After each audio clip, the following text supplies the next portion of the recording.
All right, so Robo-Taxi is about to be outside, and they're probably trying to set sail, I think, early next year. You got Amazon, Google, and Tesla.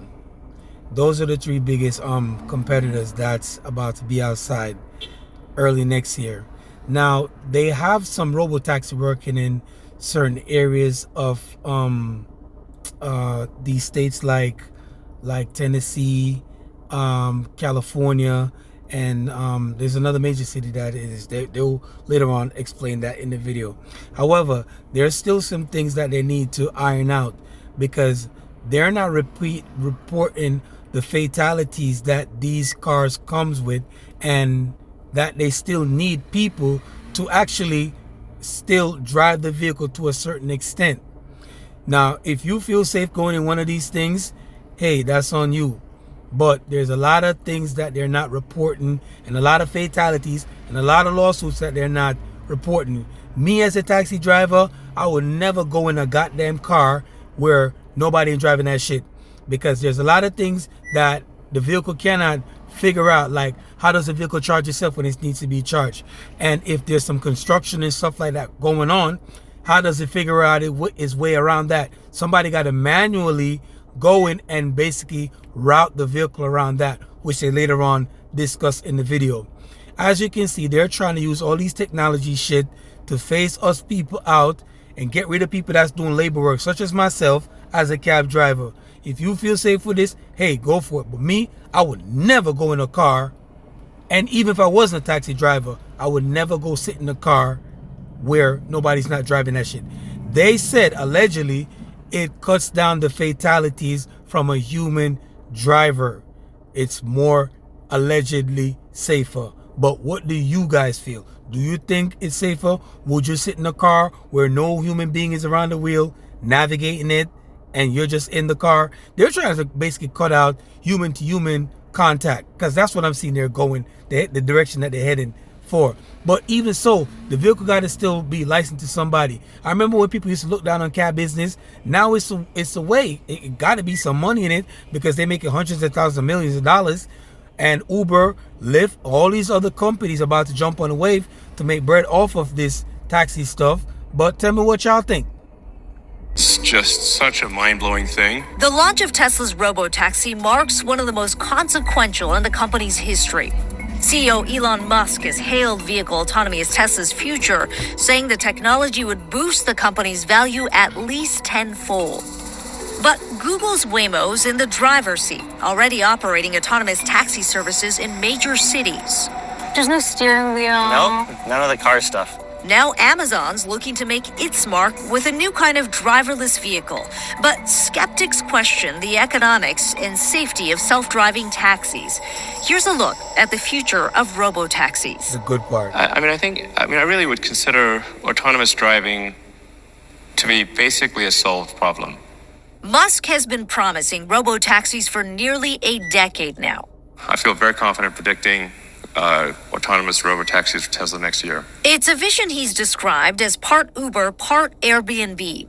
Fully autonomous cars allowing Tesla drivers to share their vehicles on an app, tapping into a wider network to cash in.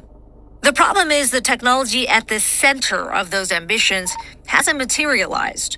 Instead, Tesla's faced a number of lawsuits questioning the safety of its self-driving software, which still requires a licensed driver behind the wheel. The National Highway Traffic Safety Administration has launched an investigation tying 29 fatal crashes to the company's technology. Wow. I think the reality is the concept of a 100% safe autonomous vehicle that never has an accident with another car, never hits a pedestrian or a cyclist of some kind, is probably not realistic. In the same way, we wouldn't expect humans to be kind of that safe as well.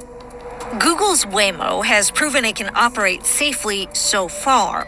Waymo has taken the lead in Tesla's absence with their own autonomous vehicles. Today, the company operates 100,000 paid rides per week with taxi services in a handful of cities, including LA, San Francisco, and Phoenix. The company's taken a different approach than Tesla, using a combination of LIDAR sensors, cameras, and radar to drive on roads that have been mapped digitally. That means a human driver takes the wheel first to collect data on these routes before deploying the autonomous car. Waymo says that process has led to a 73% reduction in injury-related crashes compared to human drivers. All right, Yeah. you can do the honors. Oh, so I start the ride. Yeah, you start the ride whenever you're ready. There we go. Oh, this is pretty smooth. Their vehicle has no steering wheel and no pedals. It's bi-directional, which Fancy. means it can drive both ways. Unlike Waymo, which retrofits cars intended for human drivers, Zoox builds vehicles solely for autonomous use. So we're able to have 2, or in some cases 4, of almost every important critical component in the vehicle. So that means we have 2 braking systems, we have 2 steering racks, 2 batteries, 2 motors. We actually have 4 sensor pods, 1 in each corner. And what's really cool about our vehicle is if any one of those components has a hardware or software failure, not only is it still safe, but we can actually keep driving and take the customer to their destination. Just like if there's a component failure on an airplane, you still land the plane, and that makes it a much more reliable and safe experience. Who charges Levinson it? says that's fundamentally different from the driver assistance system Tesla uses now. While the vehicle can accelerate and steer on its own, it requires drivers to be prepared to retake control at any time. It might sound like that's a small difference, but it's actually a giant difference, because it means that no matter what's happening in your environment, and it means no matter what's going wrong with your sensors, or if they're covered up, or if they're occluded, or even if they fail, you still have to be able to keep driving safely.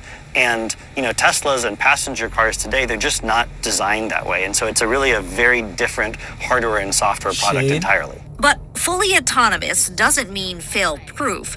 Zoox still relies on human operators to guide the vehicle remotely in rare situations like unfamiliar construction zones. Aha. GM's crews and its remote operators failed to prevent an accident that dragged a pedestrian 20 feet in San Francisco. Wow. Vehicles are only getting help from humans about 1% of the time. As the AI gets more and more sophisticated, that percent of time that it's asking for help goes down and down and down and down. Now, we don't think it's necessarily ever going to get to truly zero, but it doesn't have to get to zero. It just has to get to something very small. Costs also have to come down for robo-taxis to be profitable.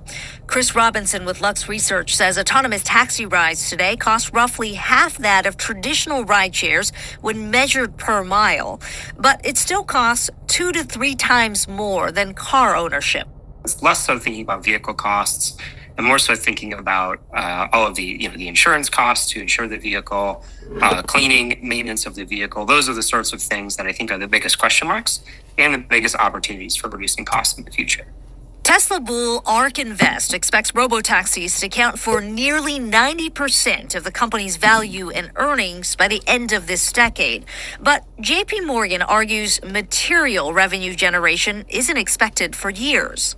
Levinson doesn't expect robo-taxis to replace car ownership, but says Zoox is paving a path for the future. I think in the long term, more and more companies will converge on something kind of like this, right? Where you really imagine the experience without needing all the legacy of a car.